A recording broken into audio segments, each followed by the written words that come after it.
அனைவருக்கும் வணக்கம். குரு வக்ர நிவர்த்தி பலன்கள் 2026. குரு பகவான் வக்ர கதியில் இருந்தவர் இப்போ மார்ச் 9ஆம் தேதி வக்ர நிவர்த்தி ஆக போறாரு. இந்த வக்ர நிவர்த்தி பலன்கள் நம்மளோட நட்சத்திரத்துக்கு எப்படி இருக்க போகுது, நம்மளுடைய நட்சத்திரத்துக்கு பாசிட்டிவா இருக்கா நெகட்டிவா இருக்கா, எதெல்லாம் பாசிட்டிவா இருக்கு எதெல்லாம் நம்ம கொஞ்சம் கவனமா இருக்கணும் அப்படிங்கிற ஒரு கிளாரிட்டியை இந்த வீடியோ பதிவுல கம்ப்ளீட்டா நம்ம பார்க்கலாம். தற்போது குரு பகவான் மிதுன ராசியில டிராவல் ஆயிட்டு இருக்காரு. மிதுனத்துல வக்ரத்துல இருக்காரு. மார்ச் 9ஆம் தேதி வக்ரத்திலிருந்து தன்னுடைய இயல்பு கதிக்கு திரும்புறாரு. வக்ர நிவர்த்தியாகி நேர்கதிக்கு திரும்புறாரு. இந்த வக்ர நிவர்த்தி அமைப்பு அப்படிங்கிறது டெஃபினட்டா ஒரு நிறைய மாற்றத்தை கொடுக்கும். குருவுடைய பார்வைகள்ல நிறைய சேஞ்சஸ் கொடுக்கும். பொதுவாகவே இந்த ஜோதிட சாஸ்திரத்துல சொல்லுவாங்க, குரு பார்க்க கோடி குற்றம் விலகும் அப்படின்னு சொல்லுவாங்க. அதன் அடிப்படையில இப்ப குரு பகவான் வக்ர நிவர்த்தியாகி நேர்கதியில டிராவல் செய்ய போற இந்த குரு பகவான் தான் பார்க்கக்கூடிய இடங்களை சிறப்படைய வைப்பார். எனவே இந்த குரு வக்ர நிவர்த்தியில நம்மளுடைய நட்சத்திரத்துக்கு எந்த மாதிரியான சிறப்பு பலன்களை இந்த குரு பகவான் தரப்போறாரு, எதுல எல்லாம் நம்ம கொஞ்சம் அவேர்னஸா இருக்கிறது நல்லது அப்படிங்கறத இந்த பதிவுல நான் கம்ப்ளீட்டா எக்ஸ்பிளைன் பண்ணிருக்கேன். பதிவை முழுமையா பாருங்க, கண்டிப்பா உங்களுக்கு பயனுள்ள ஒரு பதிவாக இருக்கும். மேலும் வீடியோ ஸ்டார்ட் பண்றதுக்கு முன்னாடி நீங்க நம்ம சேனலை சப்ஸ்கிரைப் பண்ணாம இருக்கீங்கன்னா மறக்காம சப்ஸ்கிரைப் பண்ணிக்கோங்க. அப்படியே பக்கத்துல இருக்க பெல் சிம்பிளை கிளிக் பண்ணி நோட்டிபிகேஷன் ஆன் பண்ணி வச்சுக்கோங்க. அப்பதான் நாங்க பதிவிடக்கூடிய பதிவுகள் உங்களுக்கு உடனுக்குடனே நோட்டிபிகேஷனாக கிடைக்கும். இப்போது தனுசு ராசி பூராடம் நட்சத்திரக்காரர்களுக்கு இந்த குரு வக்ர நிவர்த்தி பலன்கள் எப்படி இருக்க போகுது அப்படிங்கறத இப்ப நம்ம டீடெயிலா கிளியரா பார்க்கலாம். நம்மளோட நட்சத்திரத்தை பொறுத்த வரைக்கும் நம்மளுடைய நட்சத்திரத்துக்கு 7ஆம் இடத்துல குரு வக்ர நிவர்த்தி ஆக போறாரு. இது நமக்கு ஃபேவரா அன்ஃபேவரா அப்படின்னு நம்ம பார்க்கும்போது கம்ப்ளீட்டா ஃபேவர் தான். குருவை பொறுத்த வரைக்கும் நம்முடைய ராசிநாதன் ரொம்ப முக்கியமான ஒரு கிரகம். அவர் நம்முடைய ராசிக்கும் நம்முடைய ராசிக்கு 4ஆம் இடத்துக்கும் அதிபதியாக அந்த குரு பகவான் வந்துருவாரு. சுப ஆதிபத்தியம் பெற்றவர். கேந்திர ஸ்தானங்களுக்கு அதிபதியா வரக்கூடிய அந்த குரு மறு கேந்திரமாகிய சதுர் கேந்திரத்துல சஞ்சாரம் செய்யறாரு. இதுல வக்ரமா இருக்கிறது தான் குற்றம். இப்ப வக்ர நிவர்த்தி ஆகிறது உங்களுக்கு கம்ப்ளீட்டா ஃபேவர் பண்ணிடும். சோ கடந்த சில மாதமாவே கடுமையான சிந்தனை குழப்பங்கள் இருந்திருக்கும். எதுலயும் ஒரு கான்பிடண்டா ஒரு முடிவு எடுத்திருக்க முடியாது. ஒரு தீர்க்கமான செயல்பாடுகளை எதையும் செஞ்சிருக்க முடியாது. எல்லாத்துலயும் கொஞ்சம் தடங்கள் இருந்திருக்கும். முயற்சி தடை இருந்திருக்கும். ஒரு விஷயத்த 1க்கு 4 முறை செய்தால்தான் வெற்றி கிடைச்சிருக்கும். முக்கியமா மென்டலி கடுமையான பிரஷர் இருந்திருக்கும். மனசுல அடையாளம் புரியாத கவலை. ஏன்னா அர்த்தாஷ்டம சனி போயிட்டு இருக்கு. மனம் எதையும் பெருசா மகிழ்ச்சியை ஏத்துக்காது. ரொம்ப மகிழ்ச்சியான செய்தியே வந்தாலும் அது ஏதோ நமக்கு ரொம்ப ஒரு யூஸ்வலான ஒரு விஷயம் மாதிரியே நம்மளோட சிந்தனைகளுக்கும் நம்மளுடைய பார்வைகளுக்கும் தெரிஞ்சிருக்கும். எதையும் முழுமையா என்ஜாய் பண்ணிருக்க முடியாது. மனசுல ஒரு மாதிரி சஞ்சலமான மனநிலை அப்படிங்கிறது வந்திருக்கும். எவ்வளவு மகிழ்ச்சியான ஒரு செய்தி நம்மளுடைய காதுக்கு வந்திருந்தாலும் அது முழுமையான திருப்தியும் முழுமையான மகிழ்ச்சியும் உங்களுக்கு கொடுத்திருக்காது. இப்படிதான் கடந்த சில மாதமா நமக்கு போயிட்டு இருக்கு. அதே மாதிரி அலைச்சல் நிறைய இருந்திருக்கும். வாழ்க்கை துணை, திருமண வாழ்க்கை, திருமண முயற்சி, இதிலெல்லாம் சில குழப்ப அமைப்புகள், ஒரு மாதிரி கொஞ்சம் சிக்கலான அமைப்புகள், சிரம அமைப்புகள் இதெல்லாம் டிஃபால்ட்டா ஏற்பட்டிருக்கும். இப்போ இந்த குரு வக்ர நிவர்த்தி ஆகிறது நமக்கு எதன் வகையில நமக்கு ஃபேவர் அப்படின்னு நம்ம பார்க்கும்போது, ஃபர்ஸ்ட் நான் உங்களுக்கு ஃபேவரா பார்க்கிறது திருமணம் ஆகாதவர்களுக்கு திருமண முயற்சி வெற்றியை கொடுத்துரும். காம திரிகோணம் அப்படின்னு சொல்லக்கூடிய 11ஆம் இடம், ஜென்மஸ்தானம், 7ஆம் இடம் பிளஸ் 3ஆம் இடம், இந்த பாவங்கள் எல்லாம் குருவுடைய ஆதிக்கத்துல ரொம்ப சுபத்துவமா மாறுது. எனவே திருமணம் ஆகாதவர்களுக்கு திருமண முயற்சி வெற்றியை கொடுத்துரும். இப்போ திருமண முயற்சியை தாராளமா தொடங்கலாம். இந்த மார்ச் 9க்கு பிறகு நம்மளோட ராசி நம்மளோட நட்சத்திரக்காரர்களுக்கு திருமண முயற்சிகள்ல ஒரு இனிமையான செய்தி கிடைச்சிடும். நிறைய பேருக்கு திருமணம் நடக்கும். திருமண சுபகாரியங்களுக்கான அந்த முயற்சிகளை தொடங்குவோம். சோ அதெல்லாம் நான் ஒரு பாசிட்டிவா பாக்குறேன். எனவே திருமண முயற்சியை தொடங்குறதுக்கும் திருமண முயற்சியில் சுப செய்தியை எதிர்பார்க்கறதுக்கும் இந்த வக்ர நிவர்த்தி காலம் நமக்கு ஃபேவரா இருக்கு. அடுத்து திருமண வாழ்க்கையை நம்ம எடுத்து ரிசர்ச் பண்ணி பார்க்கும்போது திருமண வாழ்க்கையில இருந்து வந்த அந்த குழப்பம், மன அமைதி இல்லாத சூழ்நிலை அதெல்லாம் கம்ப்ளீட்டா குறையும். இப்ப வாழ்க்கை துணையுடைய சப்போர்ட் கிடைக்கும். வாழ்க்கை துணையால ஆதாயம் கிடைக்கும். வாழ்க்கை துணை சார்ந்த விஷயங்கள் இருந்த குறை குழப்பங்கள் எல்லாமே சரியாகும். வாழ்க்கை துணையோட ஏற்பட்ட அந்த கருத்து போராட்டங்கள் நீங்கும். எனவே திருமண வாழ்க்கையும் இந்த நேரத்துல நமக்கு பாசிட்டிவா கம்ப்ளீட்டா மாறுது. அடுத்தது நம்ம தொழில், உத்தியோகம் இதெல்லாம் நம்ம ரிசர்ச் பண்ணி பார்க்கும்போது ஜீவனஸ்தானத்துல சனி பகவானுடைய பார்வை, ஒரு பாவ கிரகத்துடைய பார்வை, அதுவும் சமசப்தம பார்வை ஜீவனஸ்தானத்துல இருக்கு. இது தொழில் உத்தியோகத்துல கடந்த சில மாதமாவே நமக்கு ஒரு மாதிரி சிரமத்தை கொடுக்குது. பணம்லாம் ஒரு பக்கம் போய் லாக் ஆகுறது. பிசினஸ் பண்ணிட்டு இருக்கீங்க அப்படின்னா பொருளாதாரம் போய் ஒரு பக்கமா லாக் ஆயிடும். அதே போல தொழில்ல ஒரு முழுமையான விருத்தி, ஒரு முழுமையான மகிழ்ச்சி இது எதுவும் பெருசா கிடைச்சிருக்காது. அப்படியே எல்லாத்தையும் ரொட்டேட் பண்ற மாதிரி தான் எடுத்துட்டு போயிருக்குமே தவிர பெருசா ப்ராஃபிட்டை பார்த்திருக்க முடியாது. அதே மாதிரி நீங்க ஒரு உத்தியோகத்துல இருக்கீங்கனாலும் அந்த இடத்துல ரொம்ப சிரம அமைப்பு இருந்திருக்கும். உத்தியோகம் பார்க்கக்கூடிய இடத்துல கொஞ்சம் பிரஷரான அமைப்பு இருந்திருக்கும். ஒரு கடினத்தன்மையை உணர்ந்திருப்பீங்க. இந்த ஜாபை விட்டுட்டு வேற இடத்துக்கு எங்கேயாச்சும் போயிடலாம் அப்படிங்கிற சிந்தனை கூட ஒரு சிலருக்கு வந்திருக்கும். அடிக்கடி தொழில் மாற்றம், உத்தியோக மாற்றம் அப்படிங்கிறது கடந்த சில மாதமாவே நம்மளுடைய நட்சத்திரங்களுக்கு தொடர்ச்சியா இருந்துகிட்டு இருந்துச்சு. இப்போ இந்த குரு வக்ர நிவர்த்தி இதெல்லாத்தையும் வந்து கியூர் பண்ணுமா அப்படின்னு பார்க்கும்போது கம்ப்ளீட்டா கியூர் பண்ணாது. பட் இந்த டைமிங்ல உங்களுக்கு எல்லாத்தையும் சமாளிக்கிறதுக்கான ஒரு கேபபிலிட்டி கிடைச்சிடும். கடுமையா இருந்து வந்து அந்த சுமை அப்படியே கம்ப்ளீட்டா குறையும். இந்த சுமை அமைப்பு குறையும். ஆனா வந்து இந்த தொழில் உத்தியோகத்துல ஒரு முழு திருப்தியை நீங்க எதிர்பார்க்க முடியாது.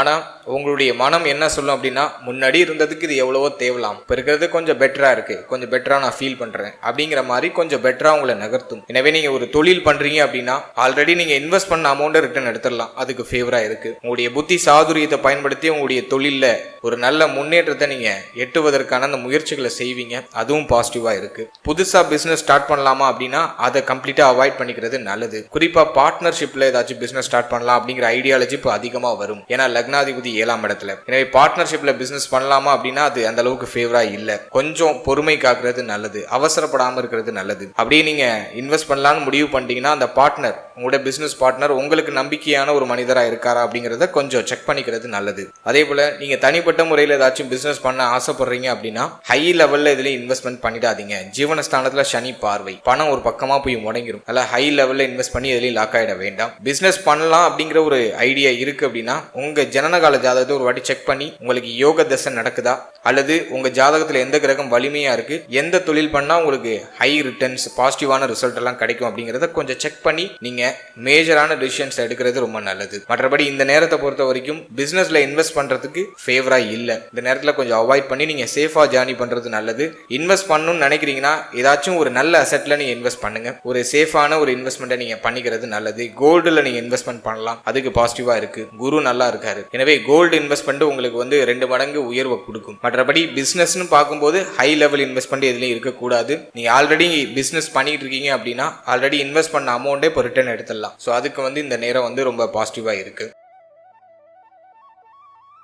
அடுத்தது நம்ம உத்தியோகம் நம்ம பார்க்கும்போது உத்தியோகத்துல இருந்து வந்து அந்த சுமை அமைப்புகள் இப்போ குறையும். உத்தியோகம் சார்ந்த வகையில இருந்து வந்து பிரஷரான அமைப்புகள்லாம் குறையும். ஒரு சிலருக்கு உத்தியோகத்துல இடமாற்றம், பணி மாற்றம் இதெல்லாம் எதிர்பார்க்கலாம். எதுவுமே ஹை லெவல்ல ரிட்டர்ன்ஸ் கொடுக்குற மாதிரி இல்லை. ஆனா முன்னாடி இருந்ததோட இப்போ ஓரளவுக்கு பெட்டரான ஒரு சுச்சுவேஷனுக்கு நகருவீங்க. ஸோ அதை நம்ம வந்து ஒரு பாசிட்டிவா பார்க்குறோம். அடுத்தது இந்த நேரத்தை பொறுத்த வரைக்கும் உத்தியோகம் இல்லாதவர்களுக்கு உத்தியோக வாய்ப்பு கிடைச்சிடும். முயற்சி பண்ணலாம். ராசிநாதன் நல்லா இருக்காரு. முயற்சி ஸ்தானத்தை குரு பகவான் பார்த்துடுறாரு. எனவே உங்களுடைய முயற்சிக்கு ஏற்ற வெற்றி, நீங்க எந்த அளவுக்கு எஃபோர்ட் போடுறதுக்கு தயாராகிறீங்களோ அந்த அளவுக்கு உங்களுக்கு வெற்றி அப்படிங்கிறது உறுதியாக கிடைக்கும். இந்த நேரத்தில் நீங்க ஒரு ஸ்டெப் எடுத்து வைக்கணும்னு நினைச்சாலே அது உங்களுக்கு பாசிட்டிவா மாறிடும். அந்த சிந்தனை உங்க மனசுல ஊற்றெடுத்தாலே நீங்க வெற்றியாளரா மாற போறீங்கன்னு அர்த்தம். எனவே நீங்க வந்து ஒரு வேலை இல்லாம இருக்கீங்க அப்படின்னாக்கா அந்த வேலைக்கான முயற்சியை ஜஸ்ட் ஸ்டார்ட் பண்ணுங்க. அது உங்களுக்கு ஒரு பாசிட்டிவ் ரிசல்ட்டை மார்ச் 9க்கு பிறகு கொடுத்துரும். ஸோ அதை நான் வந்து உங்களுக்கு ஒரு பாசிட்டிவா பார்க்குறேன். அடுத்தது பொருளாதாரத்தை நம்ம ரிசர்ச் பண்ணி பார்க்கும்போது 4ஆம் இடத்துல சனி, அர்த்தாஷ்டம சனி ஒரு மாதிரி பொருளாதாரம் சார்ந்த வகையில கொஞ்சம் சிரமத்தை கொடுக்குது. கடந்த சில மாதமாவே பண பற்றாக்குறை அப்படிங்கறத நம்ம சந்திச்சுட்டு வந்துட்டு இருக்கோம். இப்போ மார்ச் 9க்கு பிறகு இந்த குரு வக்ர நிவர்த்திக்கு பிறகு பொருளாதார ரீதியா இருக்கக்கூடிய அந்த தடுமாற்றங்கள்லாம் நிவர்த்தி ஆயிடும். கவலையே பட வேண்டாம். ஏன்னா குருவுடைய பார்வை லாபஸ்தானத்துல. இப்போ உங்களுடைய புத்தியை பயன்படுத்தி இந்த பொருளாதார நெருக்கடிக்கு ஒரு முற்றுப்புள்ளி வச்சிருவீங்க. பண தேவைகள் எல்லாமே இப்போ பூர்த்தி ஆகும். பண பற்றாக்குறை அப்படிங்கிறது நிவர்த்தி ஆகும். பொருளாதார ரீதியா இருக்கக்கூடிய சிரமம், தடுமாற்றம் எல்லாமே சரியாகும். ஏன்னா லாபஸ்தானத்துல ஒரே சுபகிரகம், அதுவும் உங்களுடைய ராசிநாதன் லாபஸ்தானத்தை பார்த்துடுறாரு. எனவே பொருளாதார ரீதியா இருக்கக்கூடிய கடுமையான நெருக்கடிகள், எங்கேயாச்சும் பணம் போய் முடங்கி இருக்கு, வர வேண்டிய பணம் வரல அப்படின்னு ஃபீல் பண்ணிட்டு இருக்கீங்கன்னா மார்ச் 9ஆம் தேதிக்கு பிறகு பொருளாதார ரீதியா இருக்கக்கூடிய அந்த தடுமாற்றங்களுக்கு எல்லாத்துக்கும் ஒரு நிவர்த்தி கிடைச்சிடும். கவலைப்பட வேண்டாம். அடுத்தது நம்ம ஃபேமிலியை நம்ம ரிசர்ச் பண்ணி பார்க்கும்போது 2ஆம் இடம் சுத்தமா இருக்கு. பெருசா நெகட்டிவா இல்ல. பாவகிரகங்களுடைய ஆதிக்கம் எதுவும் இல்ல. குருவும் நல்லா ஒரு நேர்கதிக்கு மாறுறாரு. வக்ரகதியிலிருந்து நேர்கதிக்கு மாறி பாசிட்டிவா மாறுறாரு. அர்த்தாசிரம சனி மட்டும் கொஞ்சம் டிஸ்டர்ப் பண்ணுது. எனவே ஃபேமிலி ரீதியா பெருசா சிரமம் இல்ல. குடும்பத்துடைய ஒத்துழைப்பு உண்டு. குடும்பத்துடைய ஆறுதல், ஆதரவு இதெல்லாம் இந்த நேரத்தில் உங்களுக்கு கம்ப்ளீட்டா கிடைக்கும். 4ஆம் இடத்துல இருக்கக்கூடிய அந்த சனி பகவான் தாயாரோட அடிக்கடி கருத்து போராட்டத்தில் ஈடுபட வைப்பாரு. மேலும் தாயாருடைய தேக ஆரோக்கியத்துல கொஞ்சம் அக்கறை எடுத்துக்கணும். தாயாருடைய தேக ஆரோக்கியம் பாதிக்க போறதுக்கான வாய்ப்பு உண்டு. அதுல கொஞ்சம் அக்கறை எடுத்துக்கிறது நல்லது. அதே போல தாய் வழி உறவுகளோடையும் கொஞ்சம் அனுசரிச்சு போய்க்கணும். சோ அதையும் நம்ம கொஞ்சம் மெயினா பாத்துக்கணும். அடுத்தது நம்ம ரொம்ப முக்கியமா பாக்குறது தந்தை. பாகிய ஸ்தானத்துல கேதுவுடைய சஞ்சாரம். தந்தையுடைய தேக ஆரோக்கியம், தந்தை சம்பந்தப்பட்ட விஷயம், தந்தை வழி உறவுகள் சார்ந்த விஷயம், இதுல எல்லாம் கொஞ்சம் கவனமா இருந்துக்கணும். தந்தையாரோட இப்ப ஒத்து போகாது. தந்தைக்கு தேக ஆரோக்கியத்துல ஒரு சில பாதிப்புகள் வந்து நீங்க வாய்ப்பு இருக்கு. சோ தந்தை சார்ந்த விஷயம், தந்தை வழி உறவுகள் சம்பந்தப்பட்ட விஷயத்திலையும் கொஞ்சம் கவனமா இருக்கிறது ரொம்ப நல்லது. அடுத்தது நம்ம முக்கியமா பாக்குறது, இளைய சகோதர சகோதரிகளோட ஏதாச்சும் மன வருத்தம் ஏற்பட்டிருந்துச்சுன்னா அது இந்த குரு வக்ர நிவர்த்திக்கு பிறகு சரியாயிடும். அதை நான் வந்து உங்களுக்கு ஒரு பாசிட்டிவா பாக்குறேன். மூத்த சகோதர சகோதரியுடைய ஆதரவு இந்த நேரத்துல பரிபூர்ணமா கிடைக்கும். மூத்த சகோதர சகோதரிகள் சார்ந்த விஷயங்கள் ஏதாச்சும் வருத்தங்கள் கடந்த காலகட்டங்களில் ஏற்பட்டிருந்தா அதுவும் இப்ப நிவர்த்தி ஆகும். மூத்த சகோதர சகோதரிகளால இந்த நேரத்துல நல்ல ஒரு ஆதாயம், ஒரு ஒத்துழைப்பு, அவர்களால ஒரு திடீர் புது வாய்ப்பு, இதெல்லாம் பாசிட்டிவா கிடைக்கும். அதே மாதிரி மூத்த சகோதர சகோதரிகளுக்கு சுப காரியங்கள், சுப விசேஷங்கள் ஏதாச்சும் ட்ரை பண்றீங்க அப்படின்னா அது கிளிக் ஆயிடும். மூத்த சகோதர சகோதரிகளுக்கு சுப விரய செலவு, சுப மாற்றங்கள் இது சார்ந்த வகையில ஒரு மங்கள மாற்றம் அப்படிங்கிறது இந்த நேரத்துல நிகழ்வதற்கான வாய்ப்பு உண்டு. எனவே ஃபேமிலி ரீதியா பார்க்கும்போது தாய் தந்தை சம்பந்தமான விஷயம், தந்தை வழி உறவு, தாய் வழி உறவு சார்ந்த விஷயத்துல கொஞ்சம் அனுசரிச்சு போய்க்கணும். மற்றபடி எதுவும் பெருசா நெகட்டிவா இல்லை. அடுத்தது நம்ம ஸ்டூடெண்ட்ஸுக்கு நம்ம எடுத்து ரிசர்ச் பண்ணி பார்க்கும்போது 4ஆம் இடத்துல சனி, 4ஆம் அதிபதி இப்ப வக்ர நிவர்த்தி ஆகுறாரு. மார்ச் 9க்கு பிறகு கல்வி ரீதியா இருக்கக்கூடிய தடுமாற்றங்கள்லாம் கொஞ்சம் கொஞ்சம் குறையும். இப்போ ஸ்டூடெண்ட்ஸுக்கு வந்து சரியான ஃபோக்கஸ் இருக்காது, படிப்புல கவனம் செலுத்த மாட்டாங்க, படிப்புல கவன சிதறல் அப்படிங்கிறது அதிகமா ஏற்படும். படிக்கிறதுனாலே இப்ப ரொம்ப சலிப்பா இருக்கும். ஸ்டூடெண்ட்ஸ் இதை மறுக்கவே முடியாது. ஏன்னா 4ஆம் இடத்துல அர்த்தாஷ்டம சனி போயிட்டு இருக்கு. கல்வியை தடைப்படுத்தும், கல்வியில தாமதத்தை கொடுக்கும், இன்னைக்கு படிக்க வேண்டியதை நாளைக்கு படிச்சுக்கலாம்னு தள்ளி போடும், சோம்பேறித்தனத்தை அதிகமா கொடுத்துரும். ஒரு ஃபுல் ஃபிளெக்ஜா படிக்க முடியாது, தள்ளி தள்ளி போடுவாங்க படிக்கிறது. மனம் அதுக்கு வந்து ஒத்துழைப்பு கொடுக்காது, நிறைய டிஸ்ட்ராக்ஷன்ஸை உள்ள புகுத்திடும். எனவே எக்ஸாம் டைம்ல உங்களை சுத்தி இருக்கிற எல்லா டிஸ்ட்ராக்ஷன்ஸையும் கட் பண்ணிட்டு, அவாய்ட் பண்ணிட்டு ஒரு மாங்க் மூடோட உங்களோட ஸ்டடீஸை நீங்க வந்து மூவ் ஆன் பண்றது ரொம்ப நல்லது. இது கொஞ்சம் டஃப்பான ஒரு சேலஞ்சிங்கா தான் இருக்கும். எதுக்கும் இப்ப மனம் வந்து ஒத்துழைப்பு கொடுக்காது, கொஞ்சம் டஃபா தான் இருக்கும். வேற ஆப்ஷனே இல்லை. உங்களை நீங்க வற்புறுத்தி, உங்களுக்கு நீங்க வந்து கொஞ்சம் பெயினை கொடுத்து, உங்களை மல்லு கட்டி அப்படியே உட்காந்து நீங்க உங்களை நீங்களே தயார்படுத்தி படிக்கணும். அது ஒரே ஒரு ஆப்ஷன் தான் இருக்கு. எனவே எஜுகேஷன்ல கொஞ்சம் கவனம் அதிகமா தேவை. குரு வக்ர நிவர்த்தி மார்ச் 9க்கு பிறகு நமக்கு வந்து ஓரளவுக்கு பரவாயில்லங்கிற மாதிரியான ஒரு சிச்சுவேஷனுக்கு நம்ம மாறுவோம். ஸ்டடீஸ்ல கொஞ்சம் கொஞ்சமா அந்த ஆர்வம் அப்படிங்கிறது இன்க்ரீஸ் ஆக ஆரம்பிக்கும். இருப்பினும் நாளில் இருக்கிற சனி பகவான் நம்மளை வந்து கொஞ்சம் டல் ஆக்கிட்டே இருப்பாரு. முடிஞ்ச அளவுக்கு உங்களை பாசிட்டிவா வச்சுக்கிட்டு ஸ்டடீஸ்ல கொஞ்சம் ஹை ஃபோக்கஸ் வச்சுக்கிறது ரொம்ப நல்லது. அதுல இந்த பப்ளிக் எக்ஸாம்ஸ் எல்லாம் ஏதாச்சும் இருக்கு, நீங்க வந்து ரொம்ப முக்கியமான ஸ்டாண்டர்ட்ஸ் எல்லாம் படிச்சுட்டு இருக்கீங்க, ரொம்ப முக்கியமான எக்ஸாமுக்குலாம் நீங்க ப்ரிப்பேர் ஆயிட்டு இருக்கீங்க அப்படின்னா இந்த டிஸ்ட்ராக்ஷன்ஸ் எல்லாம் கொஞ்சம் அவாய்ட் பண்ணிக்கிறதுக்கு ட்ரை பண்ணுங்க. எனவே கல்வியில கொஞ்சம் அதிக அக்கறை செலுத்தினா இந்த நேரத்துல கூடுதல் முன்னேற்றத்தை இந்த நேரத்துல நீங்க நிச்சயமா எதிர்பார்க்கலாம். எனவே கொஞ்சம் கல்வி சம்பந்தமான விஷயங்கள்ல மாணவ மாணவிகள் கவனம் செலுத்திக்கிறது நல்லது. அடுத்தது தேக ஆரோக்கியம், ஹெல்த் ரீதியா நம்ம ரிசர்ச் பண்ணி பார்க்கும்போது சனி மட்டும்தான் நமக்கு 4th ஹவுஸ்ல இருந்து ஹெல்த் ஒரு மாதிரி டல் ஆக்கிட்டே இருக்காரு. குரு இப்ப வக்ர நிவர்த்தி ஆகிறது நமக்கு ஃபேவர் தான். ராசிநாதன் வக்ர நிவர்த்தி ஆகிறாரு. எனவே நம்மளோட நட்சத்திரத்தை பொறுத்த வரைக்கும் ஹெல்த் ரீதியா இருக்கிற ட்ரபிள்லாம் இப்ப கொஞ்சம் கொஞ்சம் குறைய ஆரம்பிக்கும். தேக ஆரோக்கியத்தில் இருக்கக்கூடிய கடுமையான பிரச்சனைகள் எல்லாமே இப்ப நிவர்த்தியாக ஆரம்பிக்கும். அதே போல இந்த நேரத்தை பொறுத்த வரைக்கும் சனி 4ஆம் இடத்துல இருக்கிறதுனால மார்பக பகுதி, உடைய நெஞ்சு பகுதி, உடைய நுரையீரல், இதுல எல்லாம் கொஞ்சம் கவனம் செலுத்திக்கிறது நல்லது. அடிக்கடி சளி தொந்தரவு அதிகமா இருக்கிறதுக்கு வாய்ப்பு இருக்கு. மேலும் தலைவலி அடிக்கடி வரதுக்கு வாய்ப்பு இருக்கு. தலை பகுதிகளில் தான் அடிபடாம பாத்துக்கோங்க. தலைவலி அதிகமா இருக்குனாக்கா அதுக்கான ரெமடிஸை உடனே எடுத்துக்கிறது ரொம்ப நல்லது. அடுத்தது சனியுடைய பார்வை நமக்கு 6ஆம் இடத்துல இருக்கு. வயிறு சம்பந்தமான உபாதைகள் வந்து நீங்க வாய்ப்பு இருக்கு. வயிறு சார்ந்த விஷயங்கள்ல ஒரு சில பிரச்சனைகள் வந்து நீங்களாம். ஒரு சிலருக்கு வயிற்றுல புண்ணு வருது, டயத்துக்கு சாப்பிடாம இருந்து வயிற்றுல புண்ணு வருது, அதுக்கான வாய்ப்புகள்லாம் இருக்கு. செரிமான கோளாறு அதிகமா இருக்கிறதுக்கு வாய்ப்பு இருக்கு. ஸோ இதெல்லாம் நீங்க கொஞ்சம் முக்கியமா கவனம் செலுத்தி பார்க்க வேண்டிய ஒரு விஷயமா இருக்கு.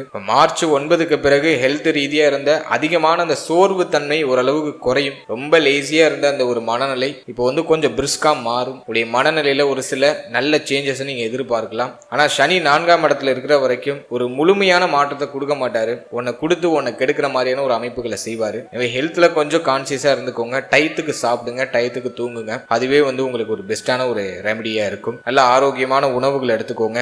4ஆம் இடத்துல சனி பகவான் சஞ்சாரம் செஞ்சுட்டு இருக்காரு. ஜூன் மாதம் வரைக்குமே நீங்க கொஞ்சம் ஹெல்த்ல ரொம்ப கவனமா தான் இருக்கணும்.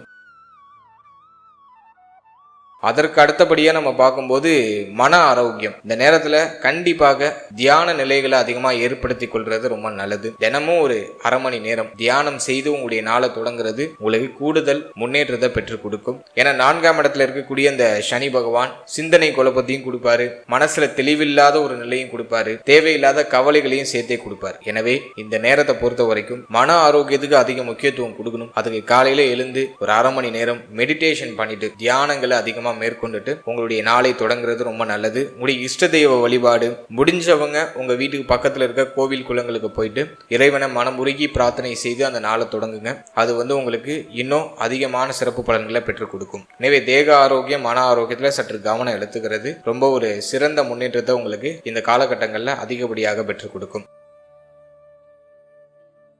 அடுத்ததாக நம்ம பார்க்கறது குழந்தை பாக்கியம், பிள்ளைகள் சார்ந்த விஷயம். இதெல்லாம் நம்ம ரிசர்ச் பண்ணி பார்க்கும்போது 5ஆம் பாவகம் பெருசா பாதிக்கப்படல.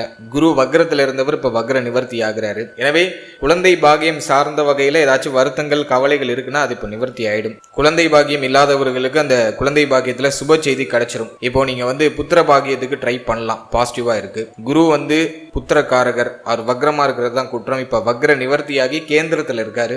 எனவே இந்த காலகட்டம் குழந்தை பாகியம் பெறுவதற்கான ஒரு சாதக போக்கை எடுத்து காமிக்குது. எனவே இந்த நேரத்துல நீங்க புத்திர பாகியத்துக்கு முயற்சி பண்ணலாம், சுப செய்திகள் உண்டு. அதே மாதிரி குழந்தை பிறத்தல் காரணமாக குடும்பத்திலையும் மகிழ்ச்சி, ஒரு மன நிறைவு, இதெல்லாம் பாசிட்டிவா நமக்கு கிடைக்குது. அடுத்ததாக பிள்ளைகள் சார்ந்த விஷயங்களை பொறுத்த வரைக்கும் 5ஆம் பாவகத்தை பொறுத்த வரைக்கும் பெருசா வீக் ஆகல. எனவே பிள்ளைகளுடைய ஆதரவு உண்டு. பிள்ளைகள் சார்ந்த வகையில இருந்த வருத்தம், கவலை, குழப்பங்கள்லாம் ஓரளவுக்கு நிவர்த்தி ஆகும். பிள்ளைகளுக்கு சுப விசேஷம் ஏதாச்சும் பண்ணணும்னு நீங்க இப்போ ஒரு முடிவு எடுக்கிறீங்க, ஒரு முயற்சி பண்றீங்க அப்படின்னா அது பாசிட்டிவ் ரிசல்ட் கொடுத்துரும். சோ அதை நான் உங்களுக்கு கம்ப்ளீட்டா ஃபேவரா பார்க்கிறேன். எனவே பிள்ளைகள் சார்ந்த விஷயங்கள் இருந்த வருத்தம், கவலை, குழப்பங்கள் அனைத்தும் கம்ப்ளீட்டா விலகும். ஒரு பாசிட்டிவான ரிசல்ட்டை பிள்ளைகள் சார்ந்த வகையில நீங்க எதிர்பார்க்கலாம். அடுத்தது இல்லத்தரசிகள், பெண்களுக்கு இந்த நேரம் எப்படி இருக்கு அப்படின்னு நம்ம பார்க்கும்போது பெண்களை பொறுத்த வரைக்கும் மென்டலி இருந்த அந்த கடுமையான பிரஷர், சனியுடைய பார்வை ஜென்மத்துல, குரு வக்ரமாகி ஒரு மாதிரி எதுலையும் நிம்மதி இல்ல, ஏதோ ரொம்ப ஒரு மாதிரி பிரஷரா ஃபேமிலி சிச்சுவேஷன்லாம் ஒரு மாதிரி குழப்பமா போன மாதிரி இருந்துச்சு.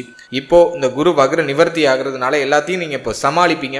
எல்லாத்துல இருந்து ஒரு ரிலீஃப்மெண்ட் கிடைக்கும். எல்லாத்தையும் இப்போ சமாளிச்சு ஒரு முன்னேற்றத்தை நோக்கி பயணிக்கிறதுக்கான ஒரு வாய்ப்பு கிடைக்கும். நீங்க செய்யற அந்த புதிய முயற்சி அது வெற்றியை கொடுத்துரும். நீங்க நினைக்கிற அந்த ஒரு விஷயம், நீங்க ரொம்ப நாளா ஆசைப்படுற ஒரு விஷயம், என்ன செய்யணும்னு நினைக்கிறீங்களோ அதை இப்போ நீங்க செயல்படுத்தலாம். அதுக்கு இது பாசிட்டிவா இருக்கு. எனவே பெண்களுக்கு இந்த நேரம் ரொம்ப பாசிட்டிவா தான் இருக்கு. இதுவும் பெருசா நெகட்டிவா இல்ல. நீங்க செய்யணும்னு நினைக்கிறத இப்போ முயற்சி எடுத்து செய்யலாம். அதுல ஒரு நல்ல ரிசல்ட் இந்த நேரத்துல கிடைக்கும்.